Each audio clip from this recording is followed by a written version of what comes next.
What's going on? Oh, somber crew, huh? All right.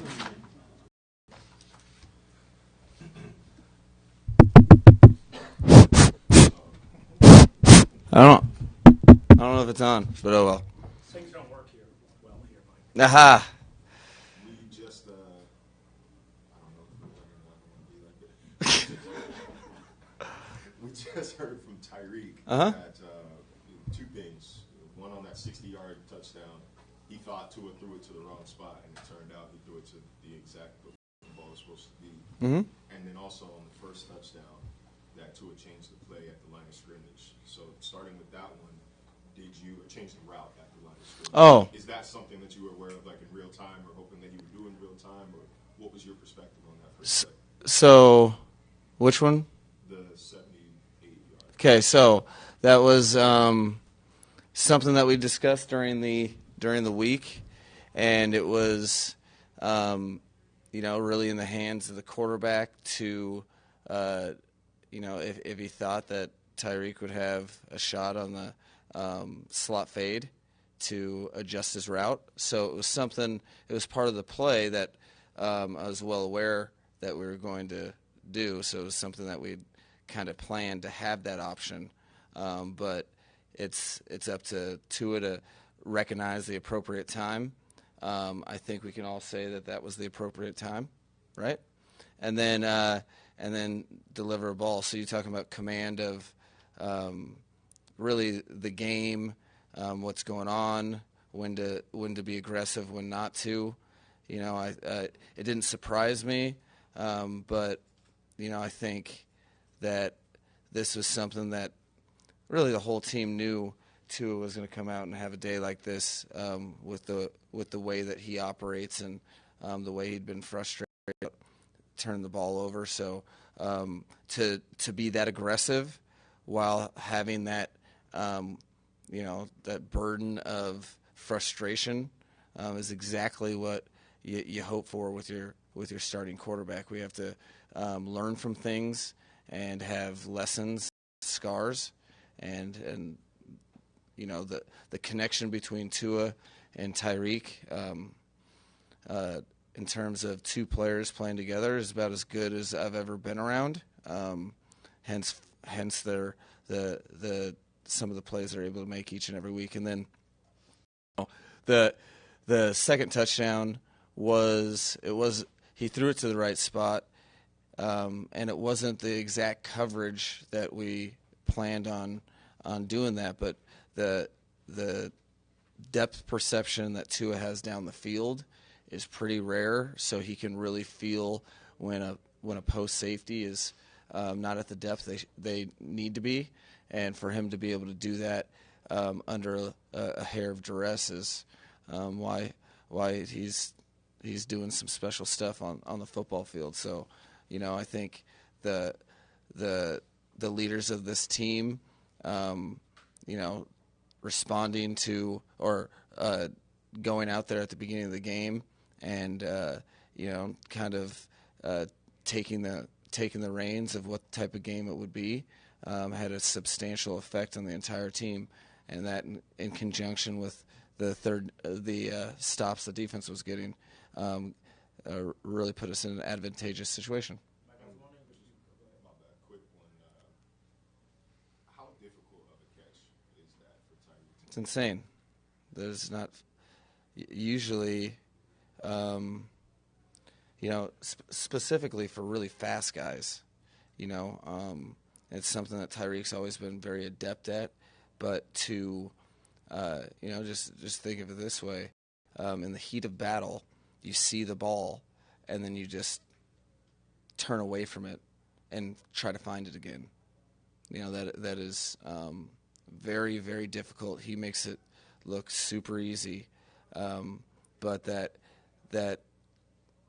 ability is there's few and far between that are able to make that play down the field, wide open or not.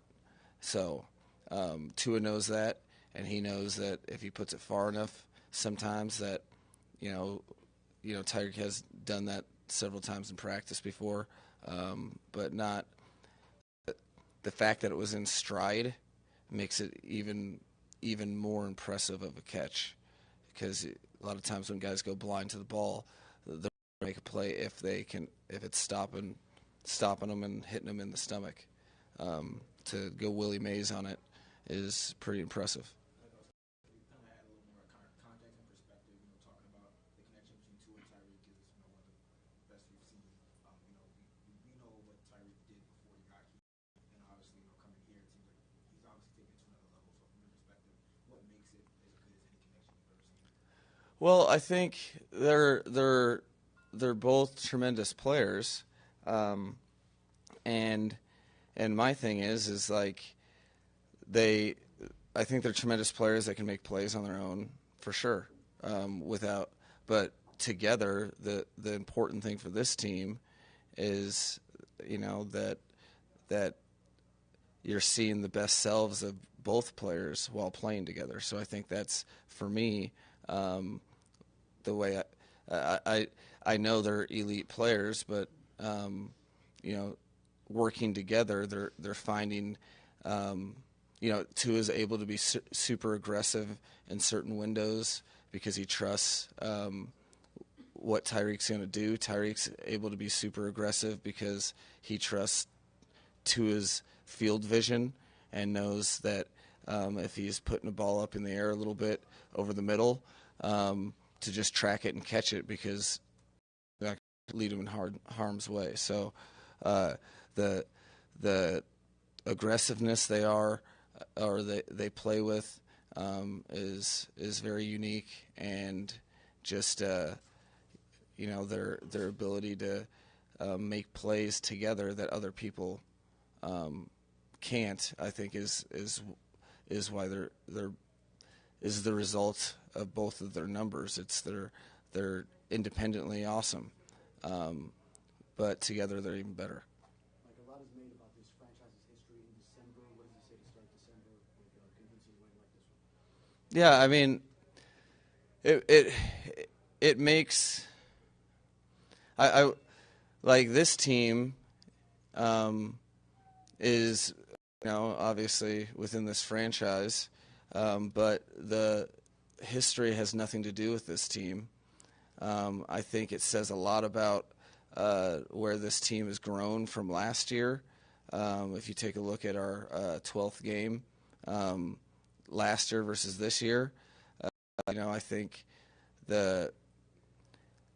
we talk about it a lot, but talk is just talk. What I've seen is coaches and players fully commit to the idea of getting better, and it says a lot about the team, because everything that you see last week, this week, is an accumulation of deliberate intent, and guys are getting better at their craft. So we're able to,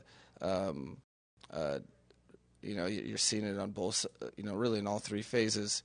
There's a lot of growth, and I think that is imperative if you're trying to win games down the stretch. And when you have the choice of winning or the season being over, in that area of the season, that comes regardless of what team you are. It gives you a chance to really utilize the entire season of growth, and do something special that everyone wants to do. So, I think the one thing that I really feel from the team, and what makes me so happy to come to work and so confident on Mondays, is this team doesn't care who we're playing. It doesn't have it does not have an effect on how they prep, and I know through experience that those residuals are paramount, huge, and dictates how your season goes at the end of it. How about injuries to Jerome Baker and Teron Armstead? So don't really know. I do know Teron was still available, so that kind of gives you the severity of it, to what that looks like for this next week. I'll need more time for that, and then Jerome's the same thing. I don't. It's really early. The vibe that I have is that it's not season ending, but we need to, we need to really evaluate that in the next couple days. What about Rob Hunt? Did he aggravate the same? Yep, he did. He did. Not to the degree that the injury that he originally had was, but it was a re-aggravation. The severity of that, time will tell. Mike, did their defense look any different or feel any different to you based on what you had seen on tape with Jack Del Rio as the DC versus what they showed today, or is it? Yeah, no, it was. That's something that when you have on the front end of the season some large statistical outputs, you get kind of used to team to team. You kind of end up seeing a little bit something different than you prepare for, and so we're well versed in that. However, we kind of expected that with the changes that went on. It was, I'd seen their defenses, each of their defenses before, but knowing which ones they were going to employ and kind of they're a little more consistent than usual. I thought they did a good job. Took us making some serious plays to kind of do for that statistical output or the points, but they also got us behind the chains a good amount, and they were convicted and playing pretty hard. So that it was a challenge nonetheless. We just were fortunate that our guys made some plays in critical times, and then really the group got comfortable with what we were seeing, and probably one of the most proud moments of the entire game was that last series where you could see the accumulation of kind of understanding how and what they were being defended by to put that 13-play drive together was pretty cool, because it was hard to do that, which is a credit to their defense. What did you think of Gink's pick six? Phenomenal. It was awesome. It was knowing the situation.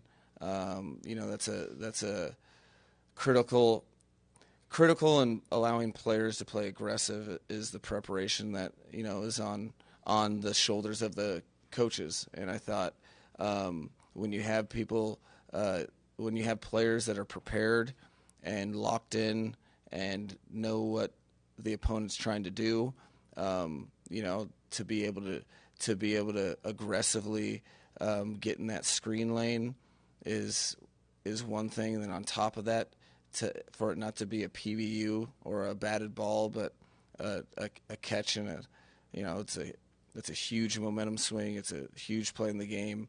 But my favorite part of that play is that it's not just showing up on Sunday.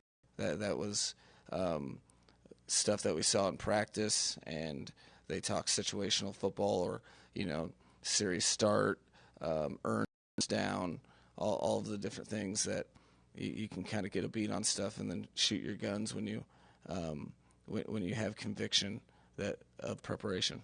It seemed like he and Ogba really wanted to honor Jalen Phillips with their play today. How do you think they did in that regard? Absolutely, and I think they did.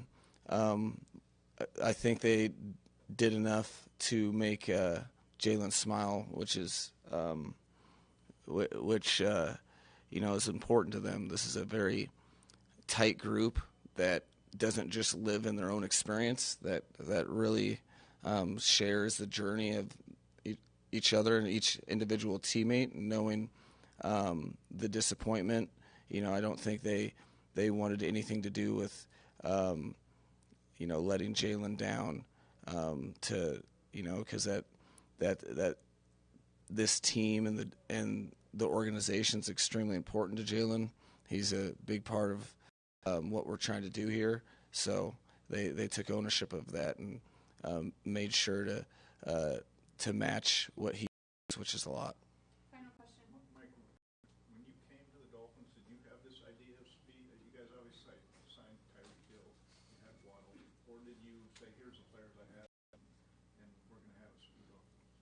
No, I think I think you know, we already had Jalen Waddle, and you know, speed is something that throughout my career has been very beneficial to what we've been able to do. And then when you get the opportunity to trade for one of the best players in the National Football League, you know, from an organizational standpoint, I was really proud of the fact that we didn't blink at all and did what we had to do that.